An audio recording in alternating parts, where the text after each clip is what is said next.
Hi everybody, this is Natalie Cody, the librarian at Quincy High School.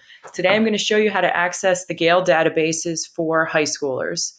And we are going to use the Thomas Crane Public Library website as our starting point, which is at thomascranelibrary.org. Once you get to the home page, click on Research and then Databases. From there, it will take you to all of the free databases that you can utilize from home. We are going to focus on the K through 12 resources right now. And there are 3 K through 12 resources. We have Gale in Context for middle school, Gale OneFile for high school, and Gale in Context Kids Info Bits for kids in kindergarten through 5th grade.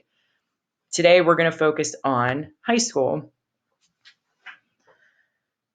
Sometimes Gale does take a little bit of time to load, so if it takes a bit, don't worry, it's typical.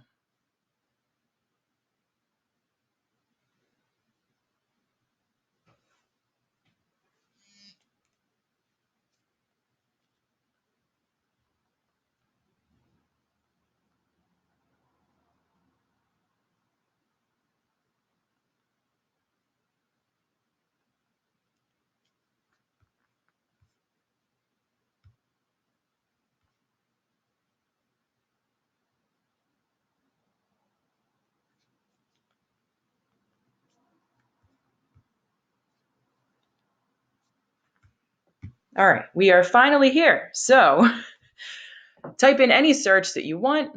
Right now, I'm going to search for hydroponics.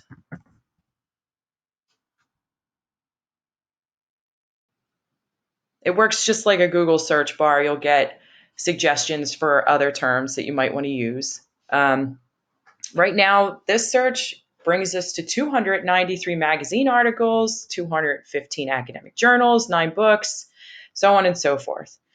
You can then filter on the right by any means. You can do the publication date, the title, the subjects, the reading level, the document type, or you can search within the articles. Right now, I'm going to click on academic journals as that's what I teach my students in freshman seminar.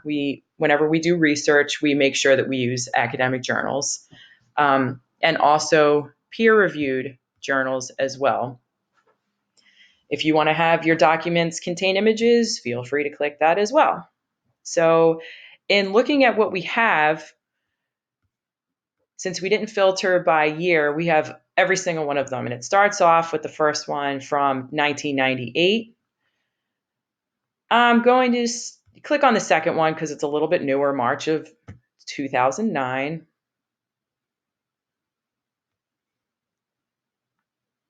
Once you are here, you're actually at the article itself. So let me give you a little bit of info for what we have at the very top.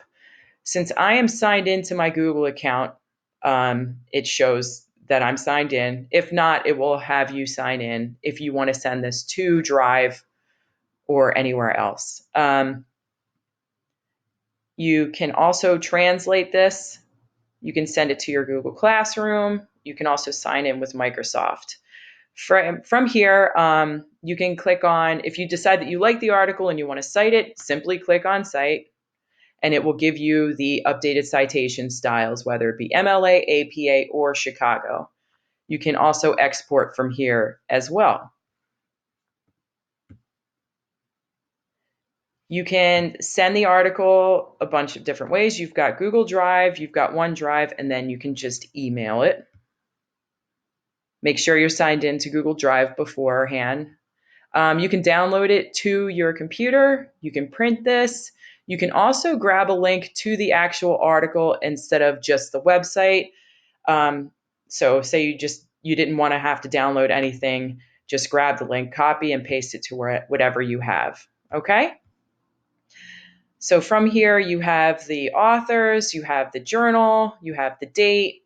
Here's more shortcuts that we've already described. You can translate it. You can list it to it being read, or you can change the font size. And that's pretty much it. If you have any questions about utilizing these databases, contact your librarian or any one of us really, and we'll be happy to help you. Thanks.